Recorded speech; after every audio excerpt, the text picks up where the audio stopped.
লঙ্কা, কাঁচা লঙ্কা, টমেটো, তেজপাতা, পেঁয়াজ, আদা রসুন বাটা আর জিরের গুঁড়ো। এটা হচ্ছে জিরের গুঁড়ো দেবো, জিরের গুঁড়ো, সানরাইজ শাহি জিরের গুঁড়ো মশলা। ব্যাস এটুকু আমার চাট। এবার আমি তেজপাতা দিচ্ছি একটু, তেজপাতা, একটু জিরে, জিরে, কাঁচা লঙ্কা, পেঁয়াজ,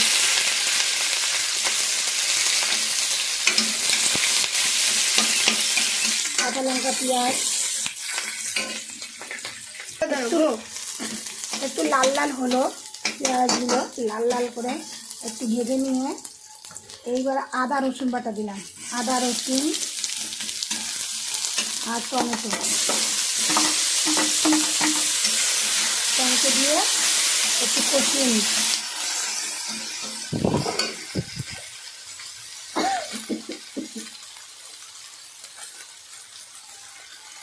জিরের গুঁড়ো দিই, হালকা একটু জিরের গুঁড়ো দিলাম, খুব বেশি মশলা খাই না, সামান্য পরিমাণ দিয়ে রান্না করছি। এবার একটু জল দিচ্ছি,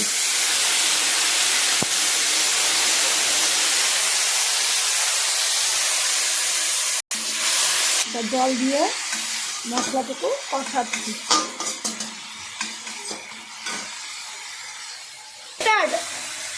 এবার হলুদ দিচ্ছি, একটু হলুদ, হলুদ দিয়ে নাড়াচাড়া করছি। এবার আমি এগুলো সব ছেড়ে দিচ্ছি,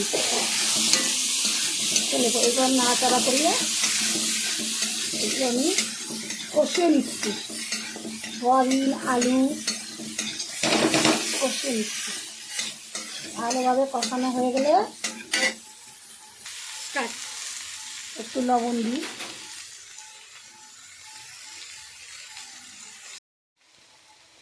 আমার সয়াবিনটা কষানো হয়ে গেছে, গা থেকে তেলটা ছেড়ে দিয়েছে, দেখেন গা থেকে তেলটা পুরো ছেড়ে দিয়েছে।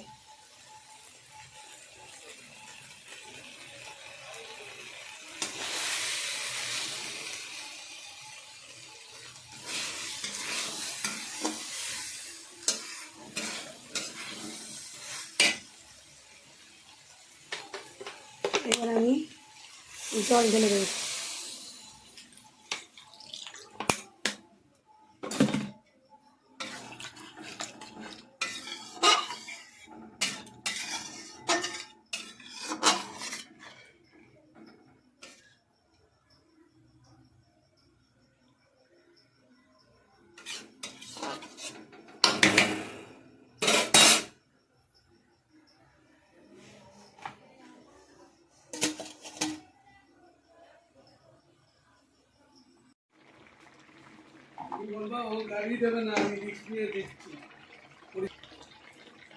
এবার ডিমগুলো, ভাজা ডিমগুলো আমি সয়াবিনের মধ্যে ছেড়ে দিচ্ছি।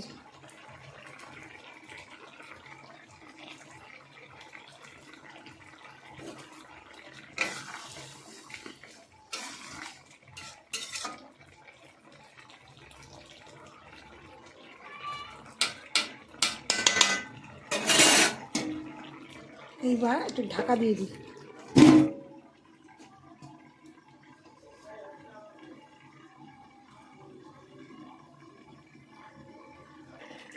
এবার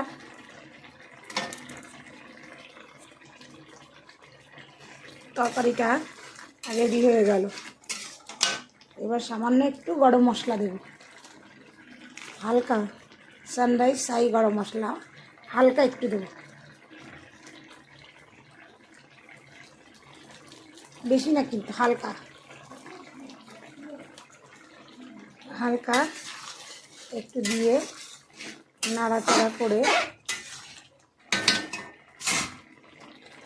অফ করে দিলাম গ্যাসটা।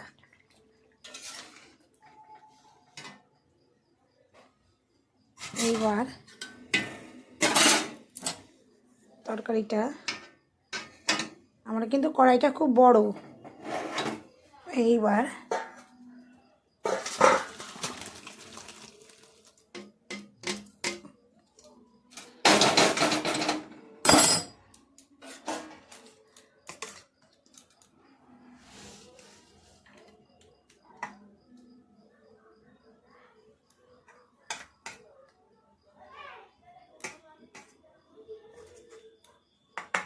তরকারি আমার রেডি।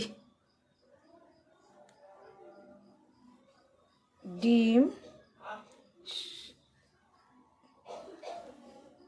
সোয়াবিন তরকারি।